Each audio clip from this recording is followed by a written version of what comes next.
نستنى في هذه النهاية، لكن نمشي بهذه السرعة. الآن نشوفوك راك شجاع. راني متحقق اللي ضيعت نسيمتك أمام الفينجا.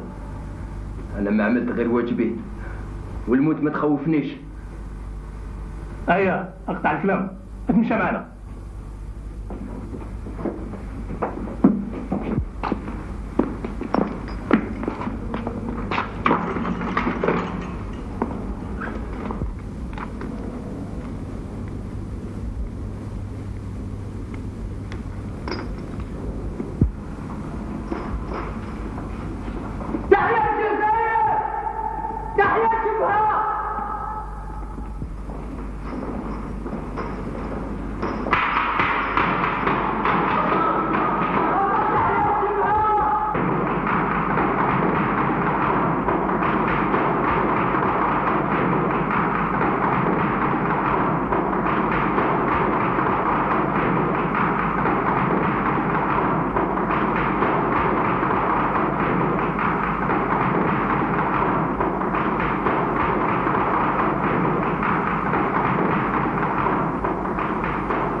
استغفره إنه كان توابا. يقول الله أحد الله الصمد ولم يلد ولم يكن له كفوا أحد. الحمد لله رب العالمين مالك يوم الدين، إياك نعبد وإياك نستعين واهدنا الصراط المستقيم صراط الذين أنعمت عليهم غير المغضوب عليهم ولا الضالين. اسمك؟ حلب على بابا محمد بن محمد. يمال عايشة بنت الشيخ. هيا مزيان.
باقر سعيد. وكان عندك شي جديد ليا؟ نعم كاين جديد. مرة يطلب منك باش تتصل مع زوج قواتات في شرطة انجليزية. باقي من الأوامر راه يمدهم لك هو بنفسه. وقت لازمني نروح نشوفه؟ اليوم على 3 لازم تكون على الوقت. القواتات راهم يعرفوك، ما تقول لهم حتى شيء، تبعهم. لما توصلوا للمخبار تنجم تتكلم معهم. الشيء ما يعجبنيش. واش تحب تقول؟ كيفاش هاد الناس يعرفوني وانا ما شفت حتى وجوه، وهذا هو الشيء اللي ما يعجبنيش.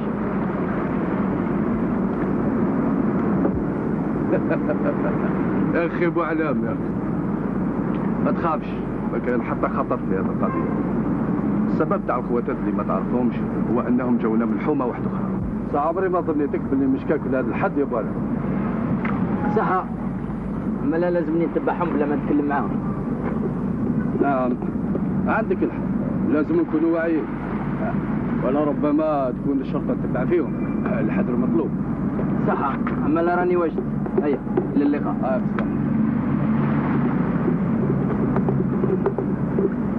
ابو علام كاين؟ قريب نسيت. هاك البطاقة تاع الباطو تاعك باش تجيبو من عند السفارة.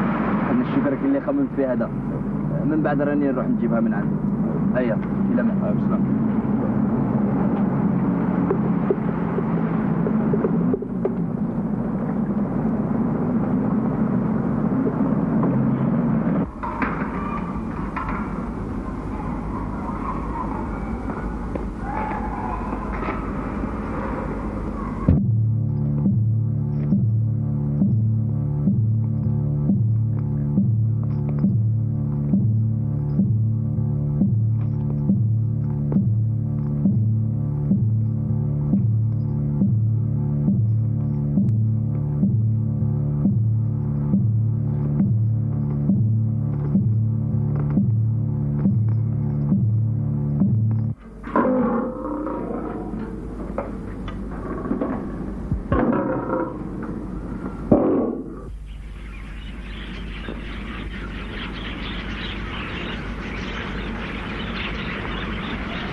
صحة قبري. وانا بصحة. واش راك؟ هيا. والله يا سيدي ما قلت نزيد نلقاك بعد هذه الغيبة الطويلة. عندك الحق. تعمل قريب 6 شهور باللي ما تلاقيناش. من نهار قضية الديروزة نتاع باب الواد. حقها. صديقنا سعيد قال لي باللي رايح نتلاقى مع 2 مناطلات. من السعيد ما قال لي حتى شيء. كاش ما عطاك اخبار على مهمتنا الجديدة؟ أنا متأسف. أنا تاني ما قال لي حتى شيء على هذه المهمة. لكن كل شيء راه يتوضح لما نتلاقاو مع 2 اخواتك.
يكرمك.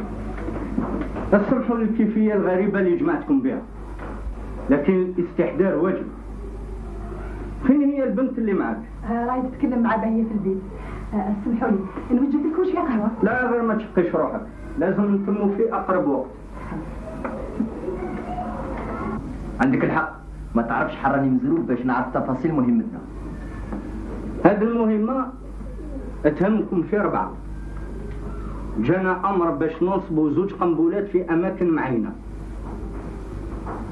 بايا والجوهر هما اللي يرفدوا القنبلات. أنت بوعلام تمشي مع الجوهر حتى الملعب البيان، وأنت قبايلي تروح مع بايا حتى الملعب البلدي. لكن قبل ما تقبلوا لازم تعلموا بحاجة. رانا نسمعوا، أتكلم. لكن التوشك راح يفتشوه في دخلت الصاد. عنا فكرة على هذا. نرجعوا للمقصود. هاد 2 قنابل لازم ينحطوا غدوة العشية على 5 بالضبط. ما راناش متيقنين بهم، ممكن يتفرقوا لكم في وجوهكم. يا هل ترى راكم قابلين؟ رانا مستعدين باش نموتوا على بلادنا. كمل لنا الخطة نتاعك. احنا رانا واجدين. قبل كل شيء تبقوا مخبين في أماكنكم، هكذا ما توقع حتى مفاجأة. يصعب عليا انا نغيب من الدار بلا ما يشكوا فيا الجيران. راكم تعرفوا نسكن في الطاقران وهي معمرة نصارى، وخاصة على دروس. لا بأس، تنجمي ترجعي لداركم وكوني هنا غدوة الصباح. شكون اللي وصلنا للمكان هذا؟ تكون سيارة تستنى فيكم، تولد كل شيء. الآن تنجموا تروحوا. في الأمان. على خير.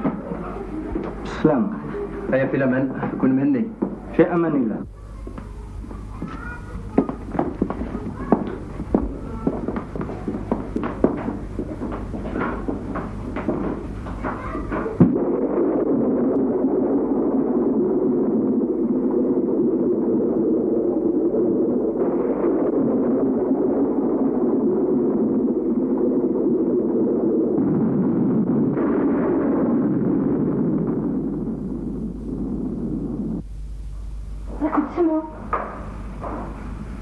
سمعوا خطواتهم، راهم جايين يديوني.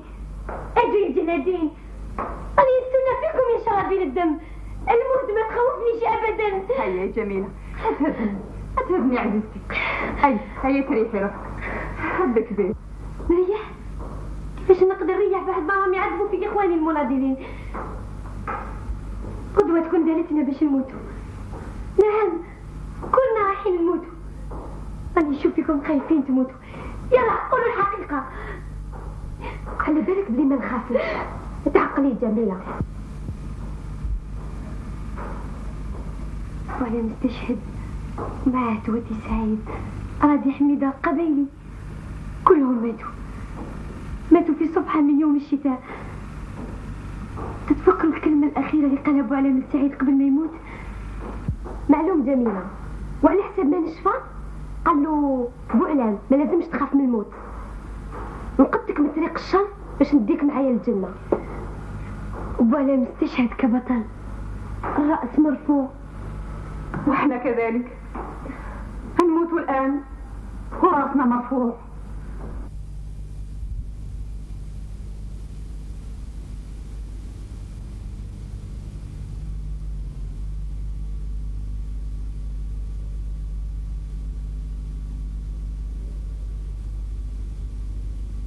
Pour Pasquini, l'arrière d'Angers, Pasquini vers Tison. Un arrêt de Roussel, Tison. L'OR qui laisse passer, c'est Cahuzac. Cahuzac va Ragny, entre le mal. Tison reprend, Tison descend, Tison perd le ballon que le pied de انظر، ما كان حتى حد في الباب.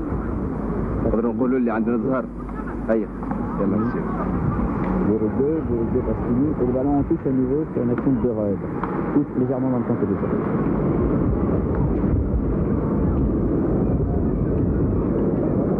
Boucher a perdu le ballon, Tison le reprend, dans le centre. Oh là là là là.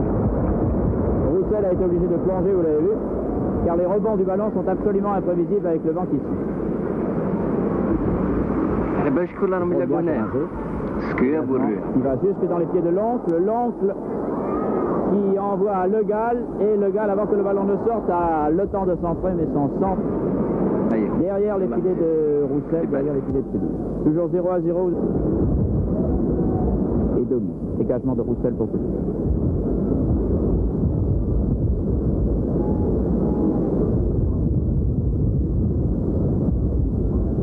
Loreto glisse le ballon de la tête, mais Broguia dégage des pieds. Broguia vers Pison.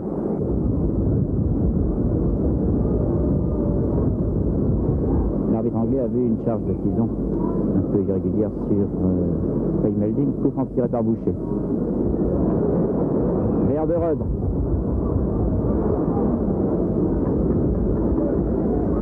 Brahimi empêche que le ballon ne sorte. Ritkonen, Di Loreto, Ritkonen. Oh, Fragassi ne dégage pas, vous l'avez vu, parce que le vent est tellement opposé à ces dégagements. Ces dégagements de Van Gerloin. Une très bonne action de Biancheri. Le ballon est allé s'égarer un peu de vite. L'arbitre M. Poirot refuse de donner un coup de pied. De toute façon, la main était involontaire. Détourner la trajectoire de la main. شكرا.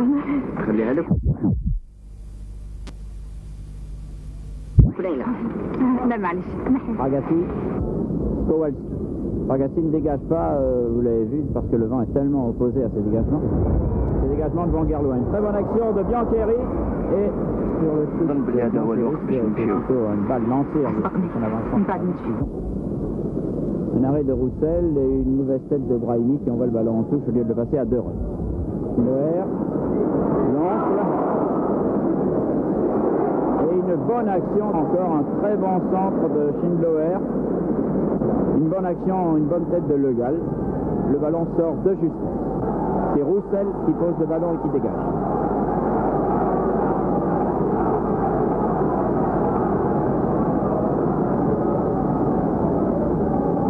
Schindler.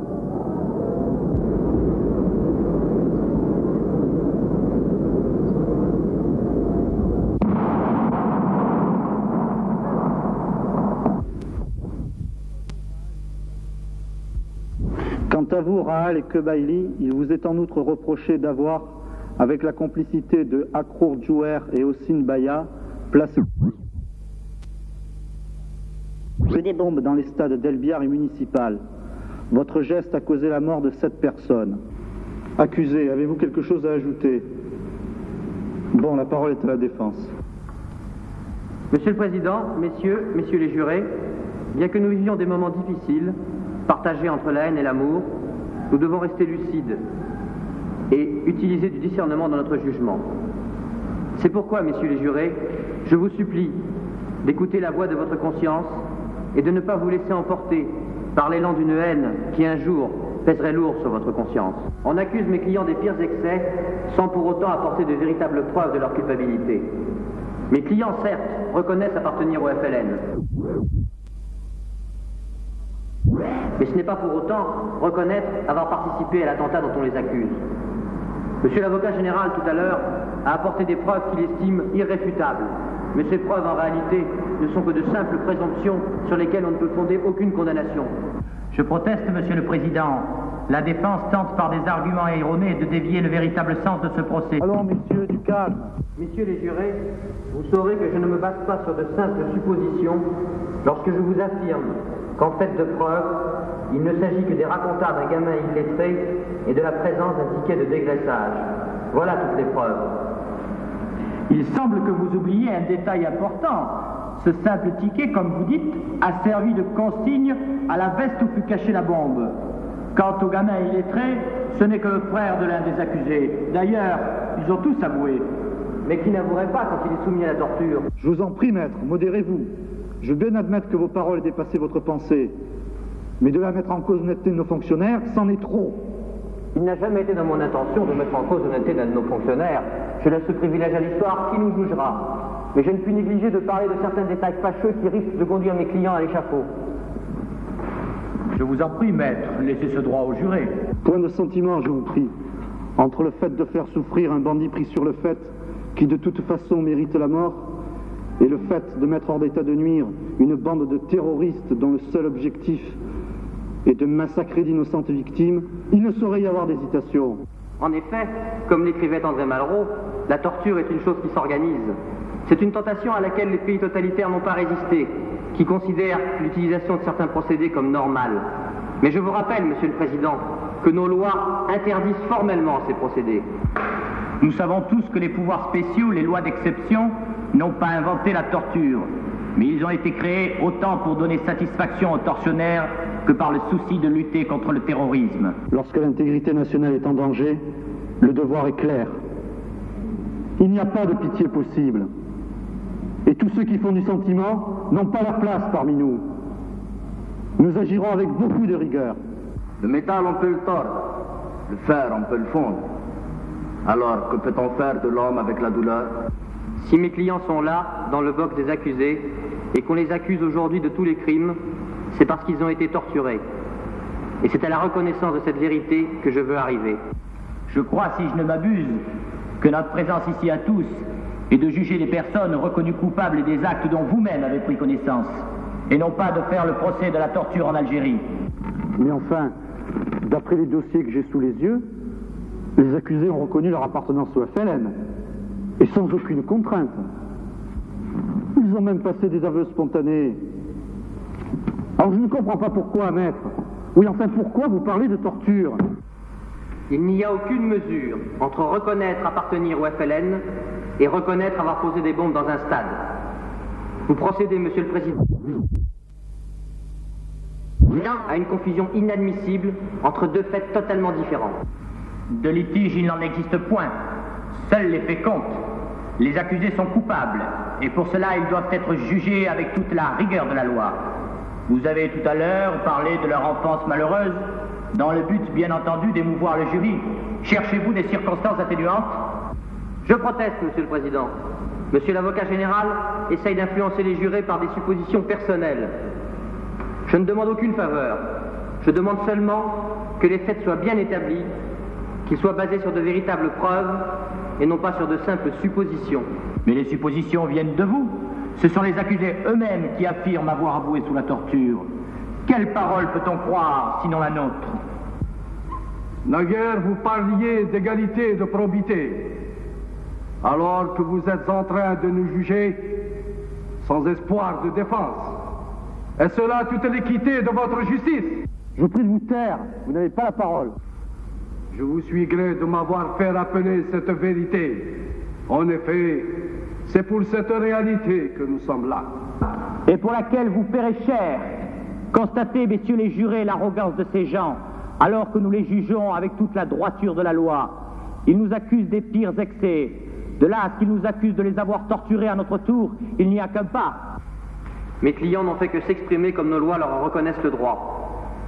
Mais si vous leur ôtez ce droit à la parole, il ne leur reste qu'à mourir en silence, et à nous, à aller cacher notre honte dans l'oubli du mensonge. Je ne puis accepter l'anarchie selon votre bon plaisir. Les accusés parleront lorsque nous leur donnerons la parole. Et puis de toute façon, n'êtes-vous pas ici pour parler en leur nom? En effet, mais parfois je me le demande. Je vous prierai de garder vos allusions pour d'autres. Et si vous n'avez plus rien à ajouter, permettez-nous d'en finir avec ce procès qui n'a que trop duré. Il n'est pas utile de parler ici de circonstances atténuantes ou de clémence. Pourtant, je vous dirai encore ceci. La vie d'un homme vaut très cher. Et c'est pour cette raison majeure, et si simple, que j'insiste auprès de vous, messieurs les jurés, pour que vous teniez compte d'un point fondamental. Il n'y a aucune preuve certaine de la culpabilité de mes clients, et le doute doit donc leur profiter. Messieurs les jurés, la défense semble confondre la notion de justice avec celle de vengeance. Je vous dirai pour ma part que nous sommes du côté de la justice, même si cela doit nous en coûter de la rendre, mais jamais du côté de la vengeance, qui, elle, n'est que la simple justification des faibles. Et nous, nous sommes forts. C'est pour cela que je vous demande d'être sans pitié. Ce sont là les restes de la veste où sûrement la bombe a été dissimulée. Tiens, Gabas, porte-la au laboratoire et rends-moi compte des résultats des analyses. Bien, monsieur le commissaire. Alors, monsieur, vous dites avoir remarqué un détail très important. Quel est-il? Eh bien, voilà, monsieur le commissaire. Je me trouvais vers 16h30 dans la buvette du stade, et là, j'ai remarqué le manège bizarre de deux Arabes. Une jeune fille et un jeune homme qui roucoulaient. Mais je ne vois rien de bizarre dans leur attitude. C'est ce que je me suis dit aussi. Mais lorsqu'il faisait semblant de l'enlacer, la jeune fille lui a mis quelque chose dans la main qui m'a semblé bizarre. Bien sûr, je n'ai jamais pensé que ce fût une bombe. Et ce n'est qu'après ce terrible malheur que j'ai fait le rapprochement. En effet, en effet.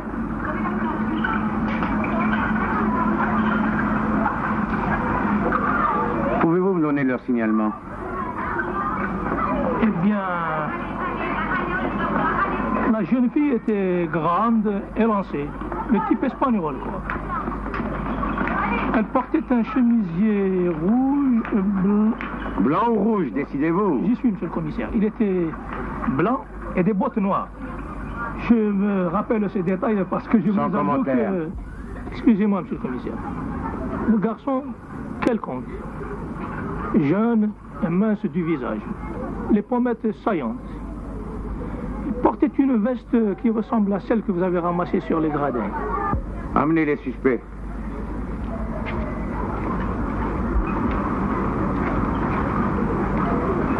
Bien, je vous remercie, monsieur. Voulez-vous vous tenir à nos dispositions en cas de besoin, on vous appellera. C'est entendu, monsieur le commissaire. اسمح لي سعد الجوار حب تشوفني خليها تدخل ولا ادخل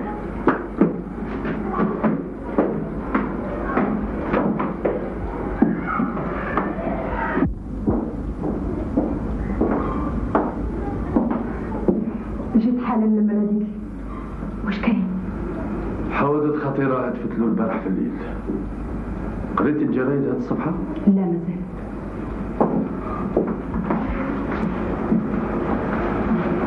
بعد شهادة الشرطة تحقوا بشبيهك. لازم تاخذي حذرك. لازم تخبي روحك وما تزيديش تظهري روحك في الزنقة. لكن ماشي ممكن. لازم نكمل دروسي.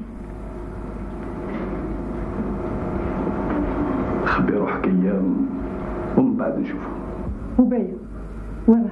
راهي مع الآخرين في المقبل معروف. ماذا بيا نشوفها قبل ما نروح؟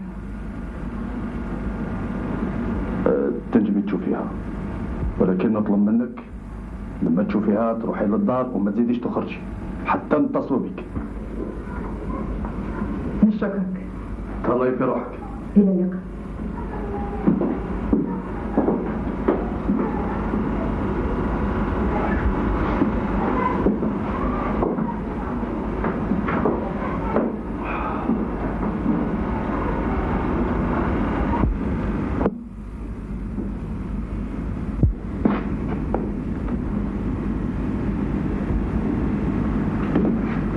Inspecteur Gamas.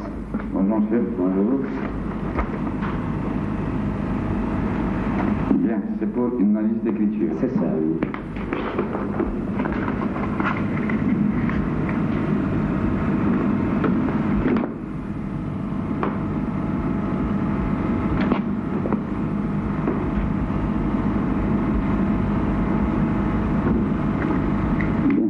L'étude microscopique nous révèle le mot Rovigo. Parfait. Et pour vous confirmer ça, je vais vous donner de plus amples détails sur une projection murale. Je vous en parle. Fait.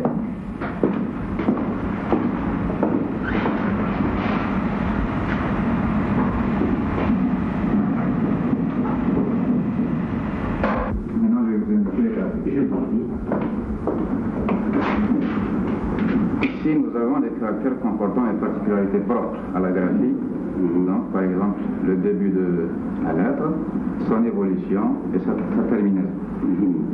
Il est valable aussi pour la lettre A, le L, ainsi que pour les autres lettres que vous voyez ici. Oui. Voilà la conclusion exacte que je peux vous fournir quant à la mention équilibrée. Voilà, monsieur. Je vous en remercie grandement, monsieur. Il n'y a pas de quoi. Alors, que disent-ils au sujet de cette veste? D'après nos spécialistes, elle est faite d'un tissu étranger, anglo-saxon peut-être. Ils ont pu récupérer ce bout de ticket collé à la manche de la veste.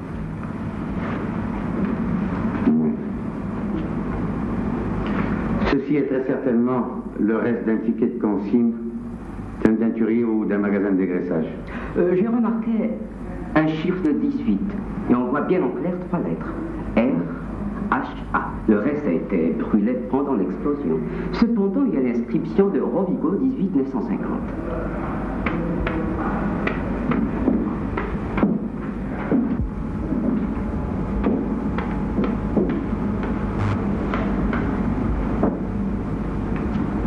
Ce doit être l'adresse du teinturier.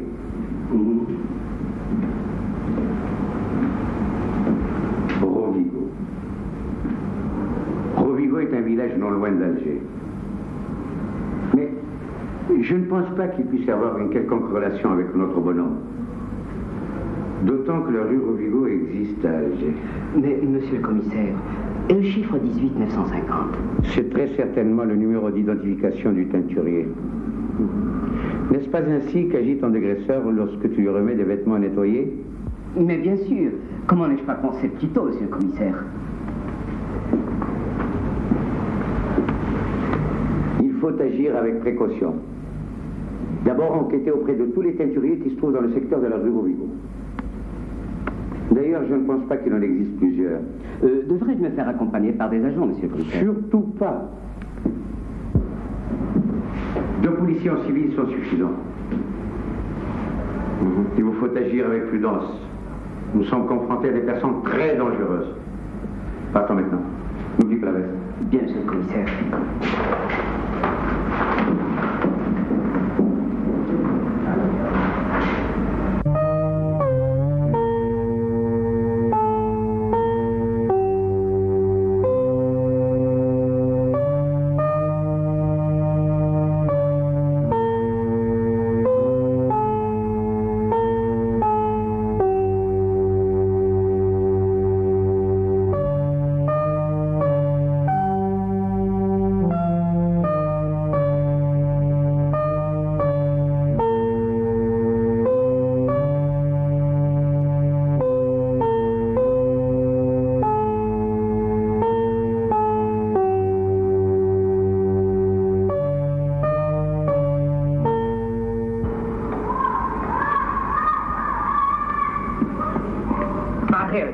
صباح الخير.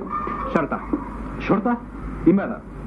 رانا نبحثوا في قضية السرقة ديال فيستا وعلى حساب مولاها سرقت له في الحمام. يبدو لي على حسب هذا الرقم تنظفته هنا. اسمح لي نشوف الدفتر. اتفضل.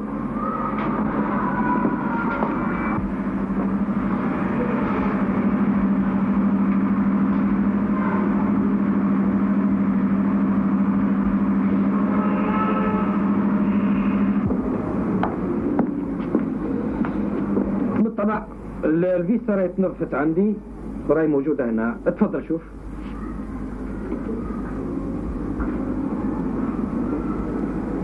عندك الحق.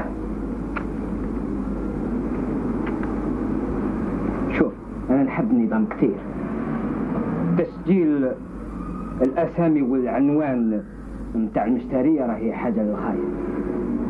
حقيقة أننا نسجلهم لأن المشترية يطلبوا لي باش نوزع لهم الألبسة نتاعهم لديارهم. أيوة الآن فهمت. شكرا يا سيدي. إلى اللقاء. على خير.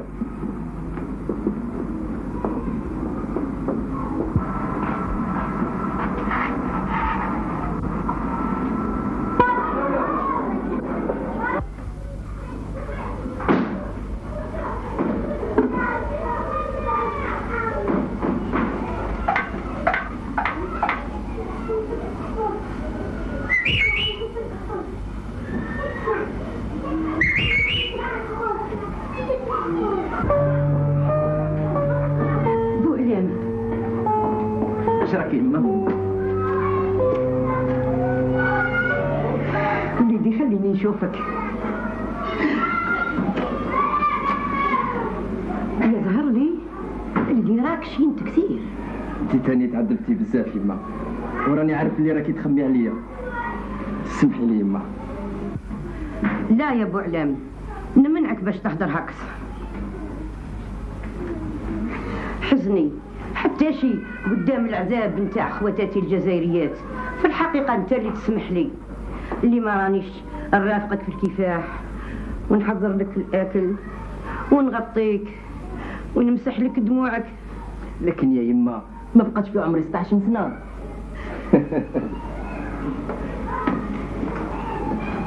شوفي غير حافظي على صحتك برك، وما تظنيش باللي رانا نباتوا تحت النجوم. تعرفي راني مخصوص في حاجة واحدة، في دعوة الخير وفي نظرتك الحنينة اللي تبعني في كل مكان اللي نروح نقوم فيه بواجب.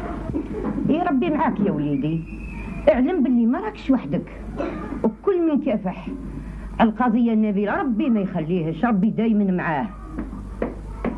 سلام ابو علاء. هذا انت يوسف، واش راك؟ راني شوف اللي راك رجعت راجل تبارك الله. قول لي ابو علاء علاش ما راكش تجي للدار؟ ما تنساش باللي يما اختها ونتفكرك تبدا تبكي عليك. انا نروح نجيب لكم الفطور. لا ما يشقاش، انا يلزم لي نروح. تعرفي باللي مشي مليح كي نبقى لهنايا. اسمع لي يوسف، شبح الدار اللي جبت لي الفيستا اللي كانت على السبع. راني شافي، لكن اسمع مليح، هذا السر ما لازم تقول حتى لواحد ولو تموت عليه. كون مهني ما نقول حتى لواحد. صح، كي راك فاهم مليح راني نتكلى عليك. وليدي العزيز تحب تروح وانا ذاك شفتك. لكن ما يلزمني نروح. شوفي اذا كاش ما سحقيتيني ما عليك غير تبعتي لي يوسف. واش ندير اكثر؟ قلبي راه تمزق وعيني نشفوا منهم الدموع. روح يا وليدي ربي يحفظك. ما كان لا تحيري عليا يا هاي بقاو على خير.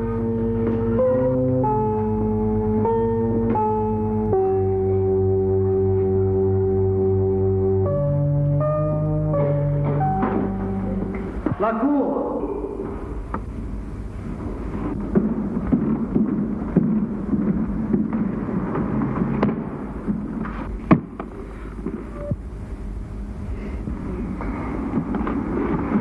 Accusé, veuillez prendre connaissance du verdict que la cour d'assises a prononcé à votre encontre. Raal Boualem, Toati Saïd, Kebaili Mohamed, la cour vous reconnaît coupable d'association de malfaiteurs et de meurtre avec préméditation.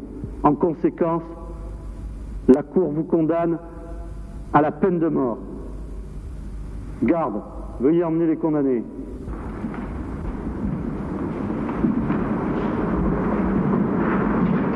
الخوة المهمة اللي رانا مكلفين بها اليوم عندها أهمية كبيرة عند المنظمة نتاعنا. نطلب منكم ما تخرجوش للزنق، وإذا كان خرجتوا ما ديروش الجماعة، وكذلك ما تروحوش لحي بلكور وما تمشوش للقصبة، وهناك موجودين العسكر بزاف.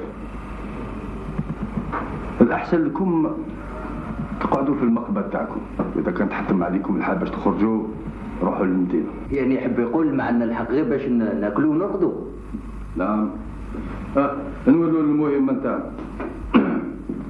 ما يخفاكمش باللي كلفنا اخ باش يعطينا تخطيط فيما يخص المسافة تاع الشخص اللي لازم نقضيو عليه، والطريق اللي لازم تفروا منه لما تتموا مهمتكم. المفيد رانا 3 معينين لهذه المهمة. السائق نتاع 203 اللي لازم يستنانا، وعثمان اللي لازم يتكلف بحمايتي، وانا فقط اللي لازمني نقرص. نعم انت هو اللي لازم تقرص. وانت يا بيا فيما يخصك لازم تروحي تشوفي ما تسيد احمد الله كاش ما يخصها. لكن الجوع تروح معايا. لا روحي وحدك.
جاتي مكزوم.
ما كان لا تتحيري عليها، راني مليح ما خصني حتى شيء.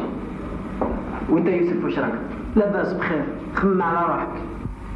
راهو يعمل كيما وصيتو، لكن قول لي وعلاش داروا لك هاد السناسل في يديك؟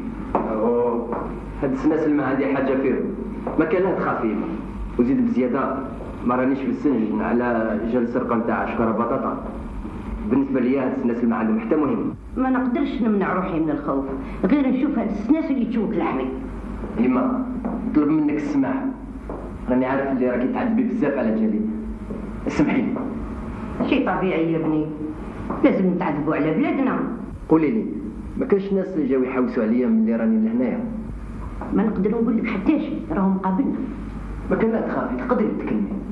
نعم، جاو زوج رجال وبنات يسقسوا عليك في الدار. على الاول ما حبيت نقول لهم حتى شيء، ولما تحققت عليهم اللي من الجبهه تكلمت معاهم بكل ايمان. على بالي ثاني اللي داوك المحافظه باش يسالوك. نعم يا وليدي، داوني حتى لسما، لكن طلقوني بالخف.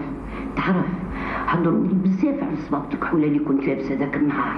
الان هذا الشيء ما عنده حتى مهمه، حكموا علينا بالاعدام وفي وقت قليل. لا يا ابو علا ما تقولش هذا الشيء. نعم تعيش ومازلت تعيش، وشي مستحيل باش يقتلوا شاب مولا 18 سنه، هذا الشيء ما يكونش. انت دائما كيف لكن انا على بالي بلي هذه هي النهايه. قولي لي يما، حبيت نحكي لك واحد المنام شفتو البارح. راني شايف اللي كنت صغير كنت دائما تفسري لي المنام تاعي. شوفي، نمت اللي بابا جا الله يرحمه وضربني بعنف على راسي. من بعد جات تواتي سعيد ومد لي خبزه كحله مقسومه على زوج طراف ولا ثلاثه مانيش شافي. هذا ماهوش خطير يا وليدي، ما تزيدش تفكر في المنام، زيد بزياده المنام ماهوش الواقع. لا يا اما، راكي تخبي عليا الحقيقه. راني عارف اللي مصيبه رايحه تلحقنا، لكن انت حابه تخبي عليا الحقيقه. المعنى نتاع هذا المنام وصيه واضحه، لكن انت تخافي من الواقع. تعرفي يا اما، لو كان نقدر نخرج حر منها نعاود ندير كل شيء اللي عملته من قبل، ولهذا الموت ما تخوفنيش. En effet, c'est une situation lamentable. Comment ont-ils osé s'attaquer au président des maires? L'essentiel, c'est que nous ayons réussi à arrêter le coupable et qu'il soit condamné à mort. Entre nous soit dit, croyez-vous, monsieur le commissaire, que Badet soit réellement coupable? Au vu du dossier fourni par nos services, la culpabilité de Badèche ne fait aucun doute. C'est bien lui l'auteur de l'attentat. Bien entendu, qu'importe pour nous. Cette réalité peut rester un éternel point d'interrogation. La sentence du tribunal est rendue en fonction des preuves ou des présomptions que nous lui fournissons et qu'au préalable, l'accusé aura signé en toute conscience des faits qui lui sont reprochés. Il faut bien reconnaître que cette affaire continue à faire couler beaucoup d'encre. Pas plus tard que ce matin, les journaux locaux commencent à se faire l'écho des revendications de la population européenne. et préconise aux civils de se faire eux-mêmes justice. Pas de sentiment, mon ami. Nous devons rehausser notre prestige et gagner l'estime de nos concitoyens. C'est pour ça que nous avons montré ce coup d'éclat. En un mot, le public exige la tête d'un coupable. En fait, ils sont tous coupables. Cet attentat a eu une portée psychologique considérable sur le moral de la population. En ce qui nous concerne, nous devons montrer notre vigilance par cette arrestation. Au fait, que comptez-vous faire des personnes arrêtées lors des ratonnades qui suivirent la mort du président Adrien Roger? Tiens, je les avais complètement oubliés, ceux-là. Eh bien, nous allons les garder 2 ou 3 jours, puis on les libérera. Au fait, l'affaire du stade d'Elbior, où vous en êtes? Nous avons procédé à une fouille systématique du domicile de Rahal Boualem, mais on n'a rien trouvé. Cependant, nous avons par même occasion arrêté quelques-uns de ses voisins. On ne sait jamais. N'oubliez pas de convoquer le témoin Hernandez pour demain. J'ai quelques détails à régler avec lui. Et le teinturier? Dois-je le faire arrêter, monsieur le commissaire? Non. Laissez-le courir pour l'instant. Après, nous verrons. J'ai tout de même amené le jeune Youssef. Ah, c'est bien. Et que dit-il? Toujours la même histoire. Ah, notre jeune ami.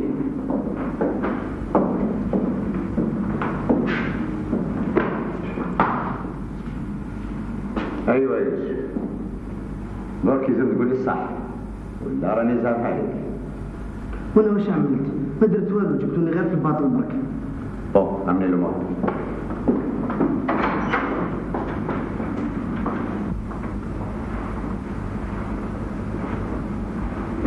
اذا انت هو اخو علام. هيا يا يوسف لازم تخلنا كل شيء فهمت؟ قلت لكم الحقيقه ما نعرف والو. نعم بفضلتك تاع السباع باللي فيستا اللي كانت مخبيه فيها البومبا تاع خوك بوعلام وتعمل مليح توصلنا ليه. ما نعرف والو.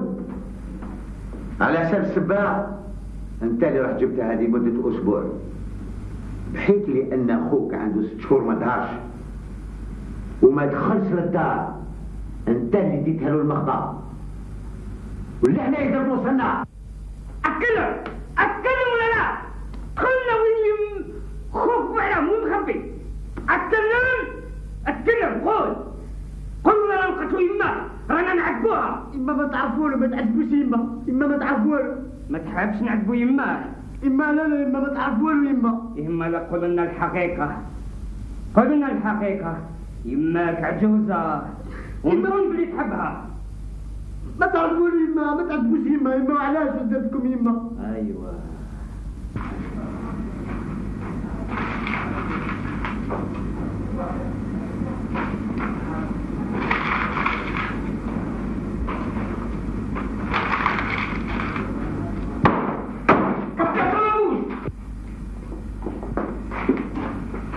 ايوه واش كنتو ديروا؟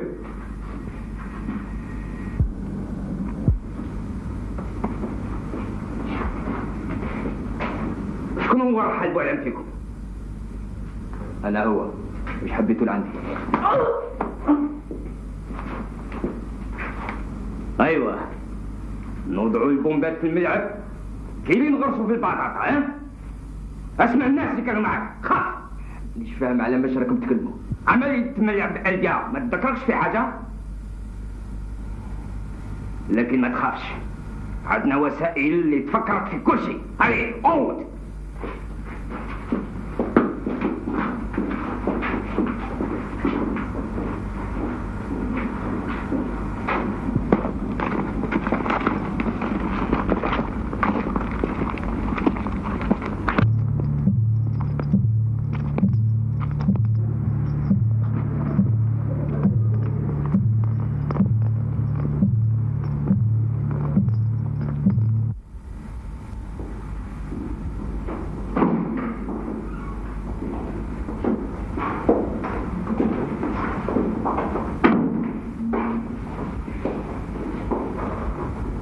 جوارا كرور؟ أنا هي. ليستي؟ وش تحبوا العمل؟ نحب لوستك وتباينة. علاش؟ وش عملت؟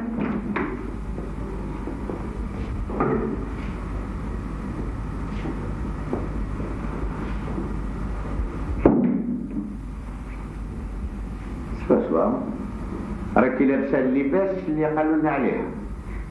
لكن كيفاش على بالكم عندي هذه البدله؟ الناس اللي شافوا بدات البومه في هما اللي قالوا لنا. ماشي ممكن ممرضه بسيطه بحالي تعمل هذا الشيء. ما تخفالكش يا الانسه باللي رانا من حومه وحده وجيران، اما لا نتفاهم. راكم غالطين. راكي تغيري موقفك. حقيقة راكي موصفة كما قالوا لنا. الشكل إسباني،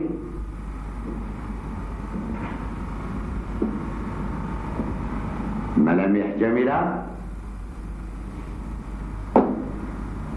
وبالخصوص نظرتك البارية اللي تخبي واحد الحقيقة مفزعة. عليه أمني لا.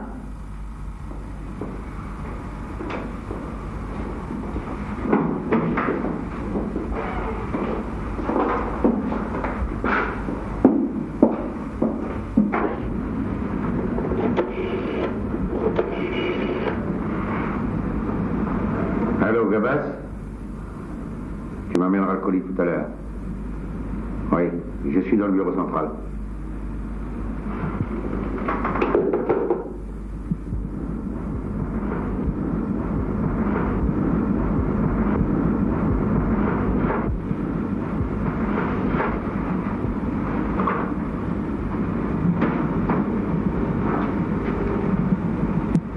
ايوه سي سعيد تواتي. والآن ما تكلمناش على عمليات كوكاردي وكافيتيريا. الفوج بتاعك هو اللي بلاص البومبات. ما عندي حتى دخل في هذا الشيء. بينما البومبات ملعب انتوما ما نقدرش تكونوا باريين فيما يخص الاخرين. نعم، الآن راني بين يديكم ويسهلكم باش تتهموني بأي جريمة. في هذه الدنيا الإنسان يلزم يعرف يخسر كي يلزم عليه الحال. البارح لعبت بحياة أخرين واليوم لازم تخلص. ما فهمت واش حبيت تقول. حد ما يقدر يلعب بحياة حد، أما فيما يخص الخسارة ما نظنش بلي راني خاسر. الآن أنا اللي راني شدك. الأحسن تقول الحقيقة عن أي تصرفاتك. على هذا اللي نحتاج الرجال سجاع بحالك معنا. واش ما كفوكمش البلوات؟ خير ما كان لاش تضيع وقتك. أنا عملت واجبي مهما الشيء اللي راكم تخموا فيه. أنا تحملت مسؤوليتي وما زال نتحمل مسؤوليتي بدون خوف أو ندم. أيوة، والآن قلنا لكم بلاصة البومبات تصطاد ولا لا؟ ما يهمناش. أنسة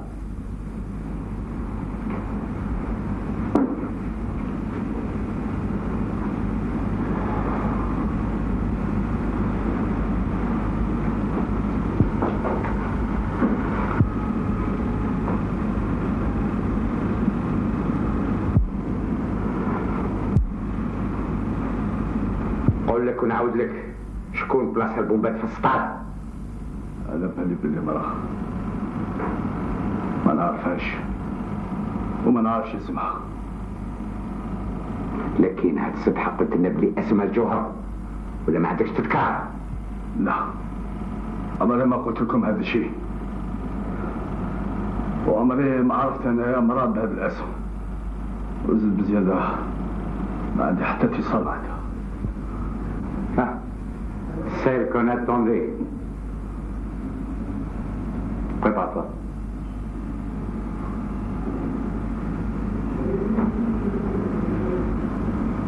ايوه سي سعيد، اتفكر الشهود وصفوها باللي كانت في الملعب، ورانا عارفين بالملابس نتاعها اللي كانت لابسته. راك تشوف غير تضيع وقتك في البطل. وبولا تعرفوا؟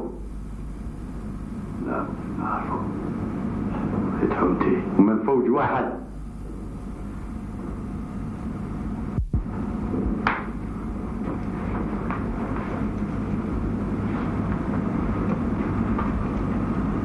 وهذه تعرفها؟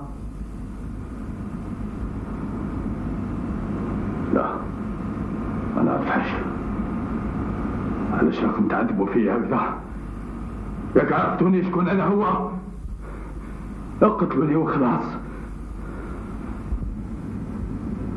رانا نستناو باش تقرر لنا بالاسامي تاع الناس اللي كانوا معاك. وانت يا جوهر اش خممتي؟ السيد راهو جاوب على هذا السؤال. السيد راكي تمسحي. Toi. Faites sortir celui-là, je vais m'occuper de l'autre.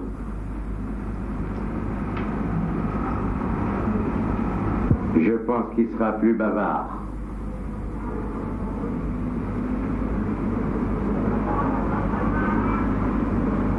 شفتي؟ الأخر سعيد استعرض بمشاركته مع الجبهة. ديري كما هو، واحد ما يعذبك ولا ما كاش راكي تخاطري بلا غرضك. ماني عالمة بحتى شي. اش حبيتني نقول اكثر من هذا؟ ما يشقاش. عندنا شاهد اللي ينجم يقول لنا وشنو هو دورك الحقيقي في هذه القضية.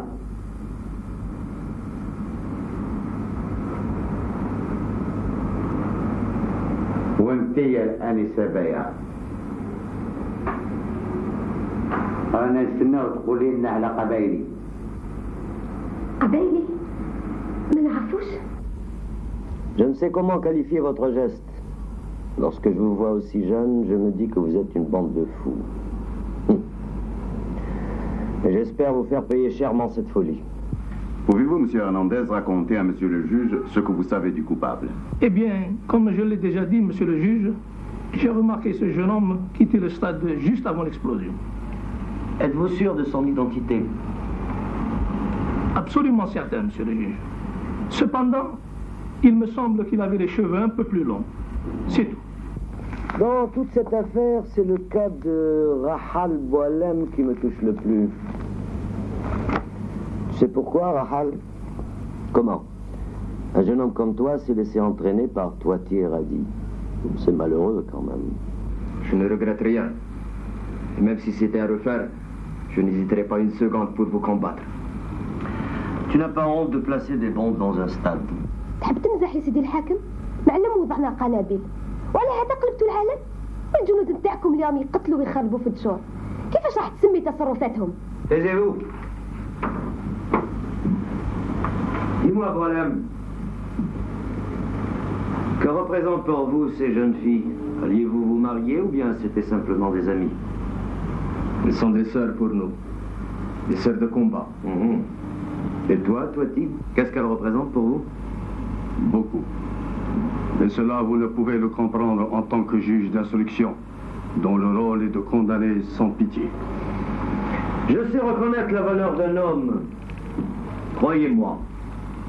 Vous, par exemple, vous essayez de prendre tout sur votre dos pour sauver les autres. Mais en réalité, je sais que vous êtes tous coupables. Nous sommes tous solidaires avec lui. Nous étions ensemble dans les moments de joie. Nous restons ensemble dans les moments difficiles. Voilà que vous parlez maintenant comme des héros de légende. Tiens. Je vous garantis que lorsque vous serez en face du tribunal qui vous condamnera, vous changerez d'avis. تظن بلي رانا اغبياء باش نمنوا بالعداله تاعكم؟ على بالنا بلي مصيرنا كان محكوم عليه بعد قبل ما نفوتوا امام العداله.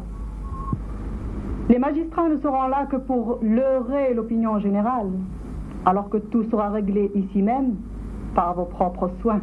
Je veillerai pour que vous ayez un procès dans toute sa forme juridique. C'est au juré de prendre la décision finale. Mais au vu du dossier, je suis assuré de la sentence qui sera rendue. Commissaire, ce juge, quand Kabaïdi sera rétabli, vous me l'amènerez. Bien, ce juge. Vous pouvez les amener, messieurs.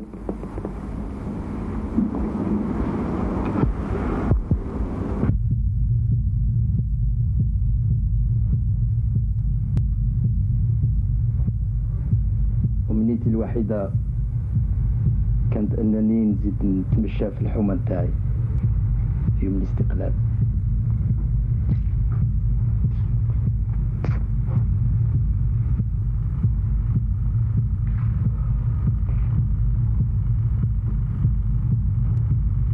لهذا الفكر الشريف قبلت تضحي بحياتك. في الحقيقة رانا في عتبة الموت. كل واحد منا خلى واحد من وراه. أنا مثلا خليت أولاد لما يكبروا يفهموا علاش مات باباهم ويفهموا قيمة تضحياتنا.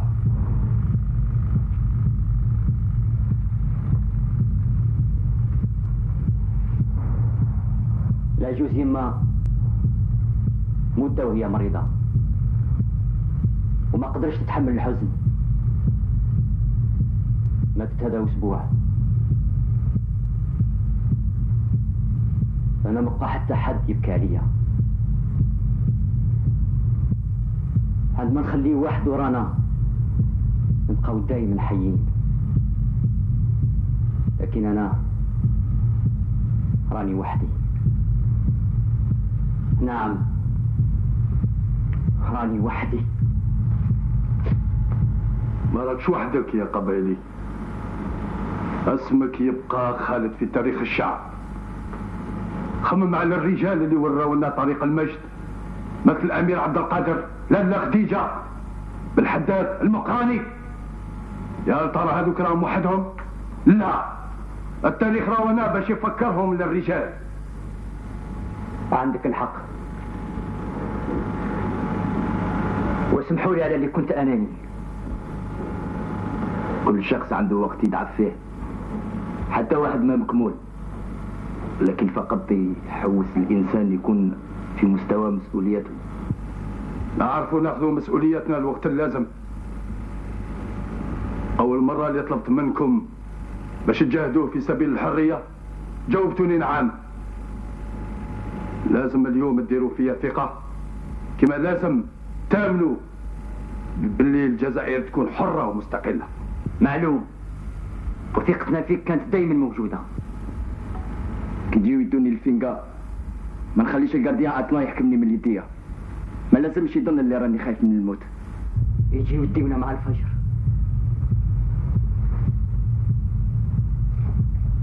الصبي اللي ينزاد مع الفجر صحته تكون خير من صبي آخر. وإحنا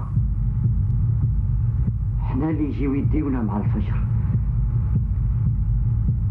في الوقت اللي الشمس ما زالت ما خرجتش من الليل، في الوقت اللي يديك تيسمع صوته من بعيد، في الوقت اللي كل شيء يعيط للحياة. الخدام يروح لخدمته. حمد بيه الجباح رايحة تكون فارغة بلا بينا. شكون رايح ياخذ المكان اللي كنت بيه فيه الدلاع؟ الأولاد كانوا يحبوني بزاف. كنت كل ما نبيع لواحد فيهم لاكلاص نزيد له شوية سير. الأولاد كانوا يحبوني بزاف.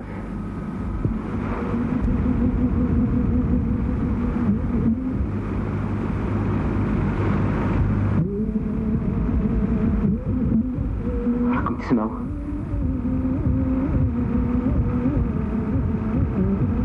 هذا وقت الصلاة يا إخوان.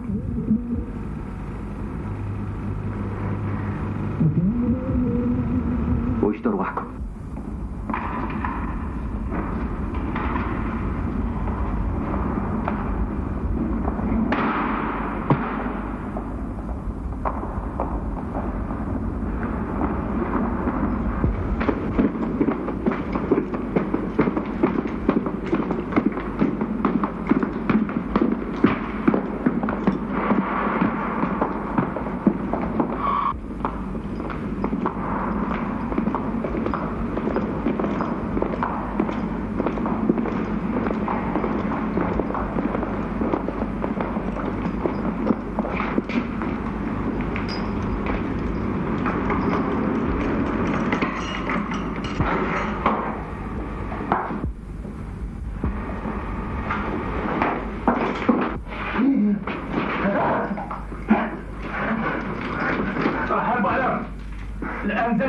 مش ناقص. نستنى في هذه النهاية لكن نمشي بهذه السرعة. الآن نشوفوا كي راك شجاع. راني متحقق اللي ضيعت ماشي متكامل فينجا. أنا ما عملت غير واجبي والموت ما تخوفنيش. أيا أقطع الكلام، تمشى معنا.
استغفره إنه كان توابا.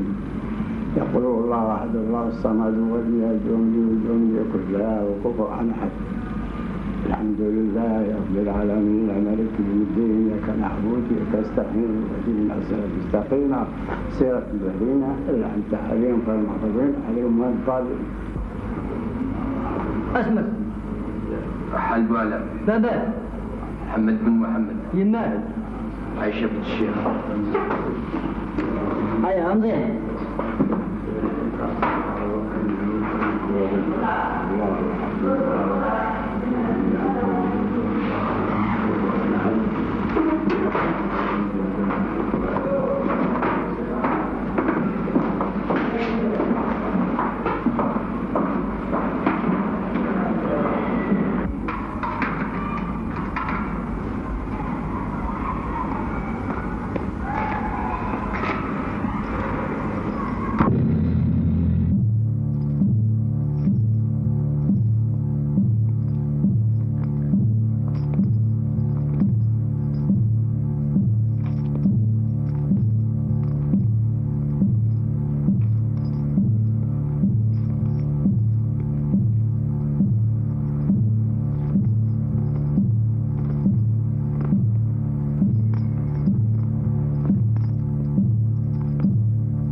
الثورة العظيمة الشعب الجزائري متحد مع جبهة التحرير الوطني هو اللي قايم بها ومستعد باش يدفع أي ثمن باش الأوروبي الموجود في الجزائر يفتح عينيه على عالم جديد ويقبل مبدأ المساواة بين الرجال ومبدأ الحرية للرجال، والجزائري ثائر على أجل هذا.